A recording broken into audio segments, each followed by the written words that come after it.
Good morning student. मैंने last video में आपको कुछ बेसिक कॉन्सेप्ट्स बताए थे और 1 से लेकर 3 तक के क्वेश्चन को सॉल्व किया था। अब हम करने वाले हैं हमारे क्वेश्चन नंबर 4। क्वेश्चन नंबर 4 क्या कहता है कि एक सिक्के के लगातार 3 उछालों में एकांतरत चित्त या पट आने की प्रायिकता ज्ञात कीजिए। क्या पूछ रहा है वो हम बाद में देखेंगे। सबसे पहले क्या है, एक सिक्के को कितनी बार उछाला गया है? 3 बार उछाला गया है। हमारा क्वेश्चन क्या कह रहा था कि एक सिक्के को हमें कितनी बार उछालना है? 3 बार उछालना है। प्रायिकता का सूत्र क्या होता है? अनुकूल घटनाओं की संख्या बटे घटनाओं की कुल संख्या। ठीक है, घटनाओं की पहले कुल संख्या की बात करते हैं। हम किसकी बात करते हैं?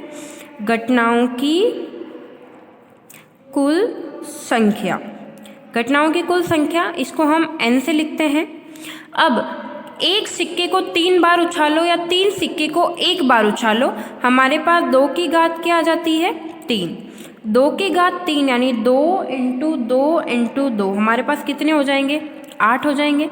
अब 8 को लिखने का मैंने आपको तरीका बताया था। हम 8 को कैसे लिखते हैं? 8 कॉलम बना लेते हैं। ठीक है,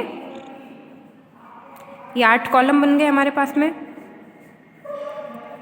मैंने आपको सिखाया था ना, 8 का आधा कितना होता है? 4, यानी 4 बार h आएगा और 4 बार आपके पास क्या आएगा?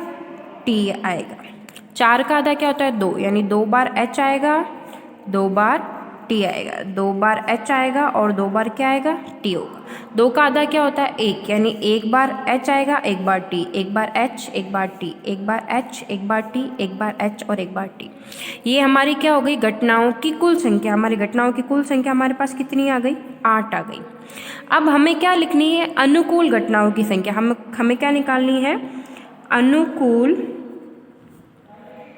घटनाओं की संख्या।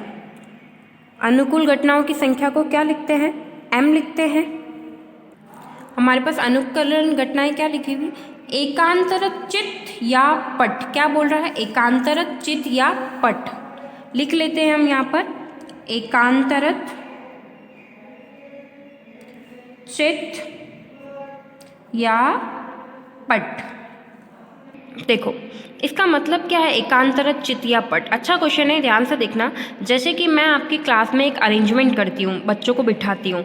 मैं क्या लिख दूँ कि 2 लड़कियों को साथ में नहीं बिठाना है, मुझे कभी भी 2 लड़कियों के साथ में नहीं बिठाना। इसका मतलब जब मैं आपका सीटिंग अरेंजमेंट करूँगी ऐसे, तो मैं एक बॉय को बिठाऊंगी, एक गर्ल को बिठाऊंगी, एक बॉय को बिठाऊंगी, एक गर्ल को बिठाऊंगी, एक बॉय को बिठाऊंगी और एक गर्ल को बिठाऊंगी। इसका मतलब मुझे 2 लड़कियों को साथ में नहीं बिठाना है। मेरा क्या है? 2 लड़कियों को साथ में नहीं बिठाना, यानी एकांतरत, यानी एक बार चित्त आए फिर क्या आए? पट आए। क्या बोल रहा है? एक बार चित्त आए और एक बार क्या आए? पट आए। अनुकूल घटना को हम m से लिखते हैं, m निकालते हैं। हमारा 2 चित्त या 2 पट एक साथ नहीं है। देखो ये h ये तो आपका नहीं होगा। देखो चित्त और चित्त साथ में आ गया, ये भी नहीं होगा। ये देखो चित्त पट चित्त, यानी एक भी चित्त एक दूसरे के साथ में नहीं है, यानी h t और h। ये हो गया हमारे पास एक। तो देखो इस दोनों में दोनों पट साथ में हो गए तो ये भी हमारे पास में नहीं आएगा। इन दोनों में भी पट साथ में हो गए तो ये भी नहीं, चित्त साथ में हो गए। चित्त पट चित्त पट, तो ये देखो ये भी तीनों अलग अलग है। अब मैं इन दोनों में टेल साथ में हो गए, इनमें 3 हो गए, यानी ये क्या बोल रहा है? एकांतरत चित्त और पट आने चाहिए, यानी 2 चित्त साथ में नहीं आने चाहिए और 2 पट भी साथ में नहीं आने चाहिए। तो m का मान हमारे पास कितना आ गया? 2 आ गया। प्रायिकता हम कैसे निकालते हैं? m बटे n। m का मान हमारे पास कितना है? 2 और n का मान हमारे पास कितना है? 8 है। काट देते हैं, ये क्या हो जाएगा? 1 बटे 4, यानी प्रायिकता का मान हमारे पास क्या आ गया? 1 बटे 4 हो गया हमारी प्रायिकता का मान। वापस देखिए क्वेश्चन को। हमारे पास प्रायिकता क्या होती है? अनुकूल घटनाओं की संख्या बटे घटनाओं की कुल संख्या। मैंने आपको बताया था कि एक सिक्के को 3 बार उछालो या 3 सिक्के को 1 बार उछालो, 2 की घात हमेशा हमारे पास क्या आती है? 3 ही आती है। तो घटनाओं की कुल संख्या क्या हो जाएगी? 2 की घात 3। 2 इंटू 2 इंटू 2 क्या हो गया? 8 हो गया।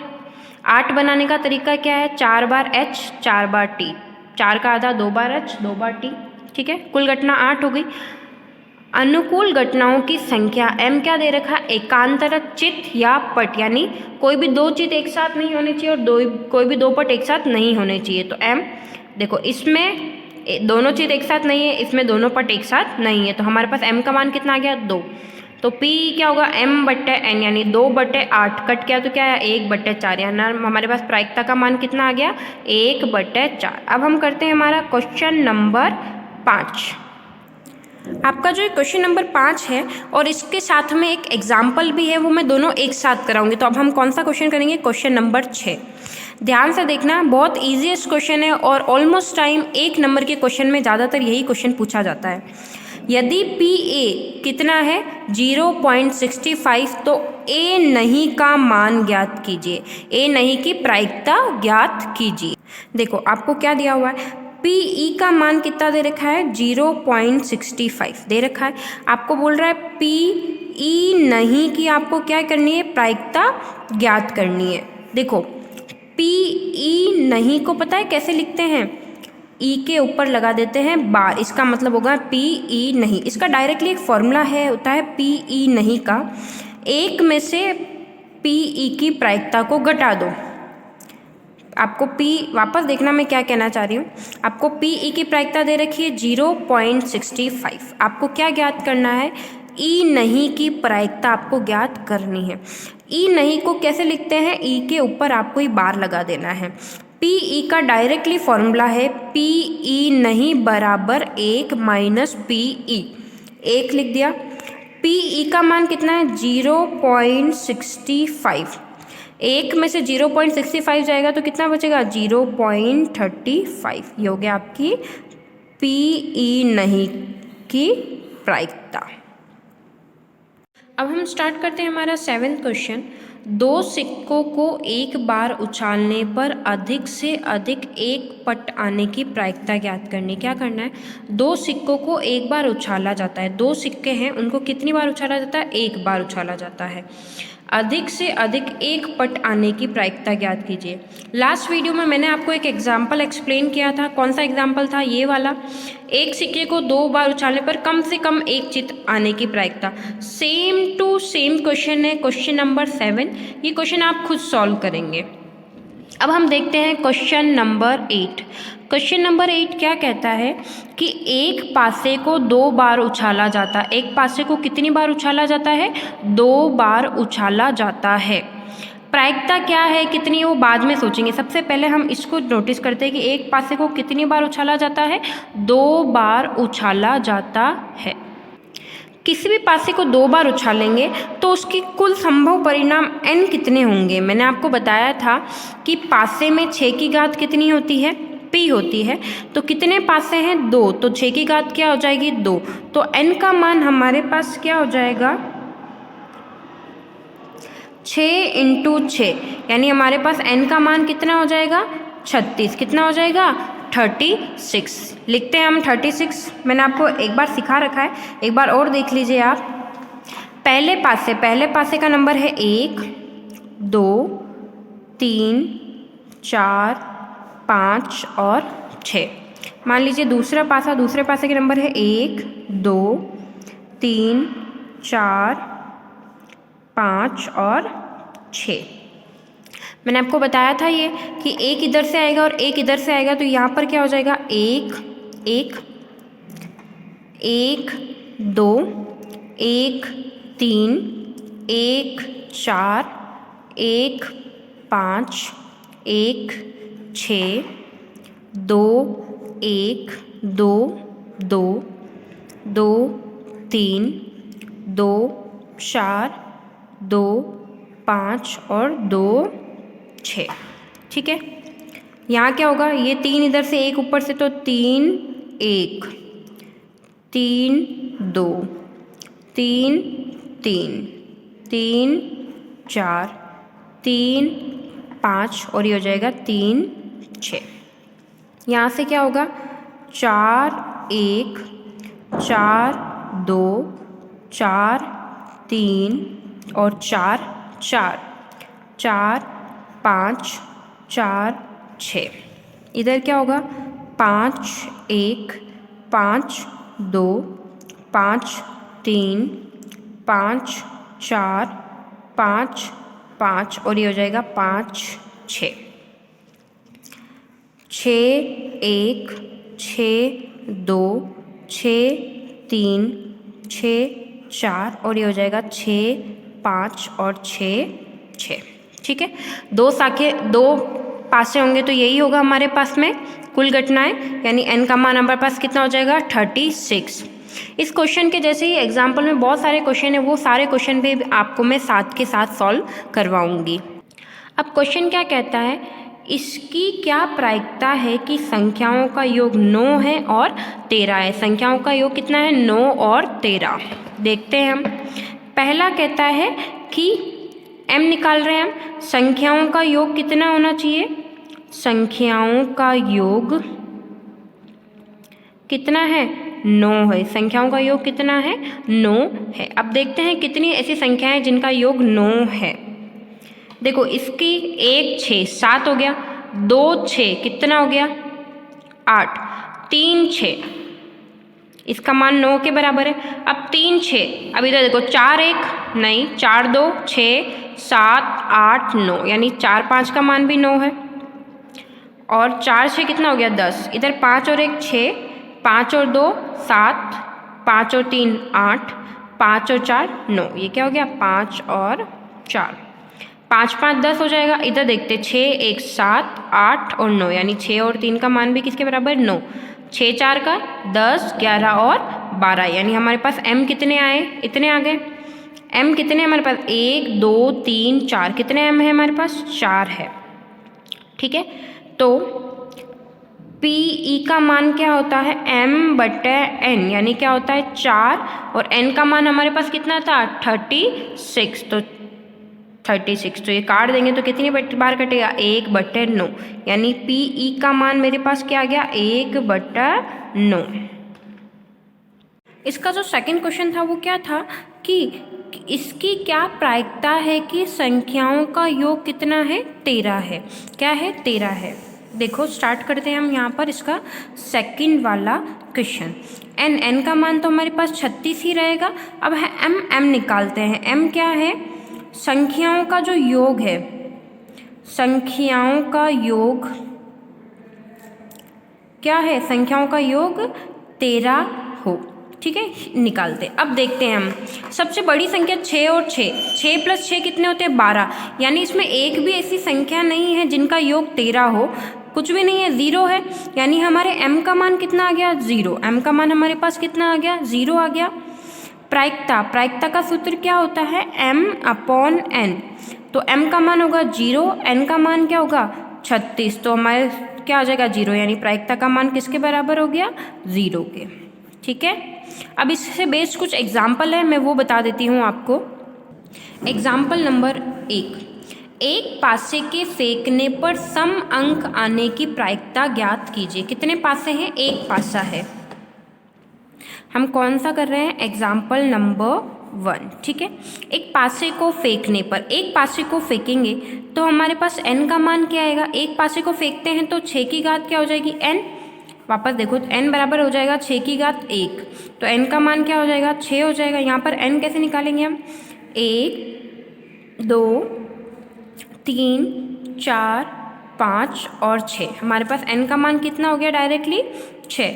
अब हमारा क्वेश्चन क्या था, m क्या था, सम संख्या, क्या बोल रहा है ये, सम संख्या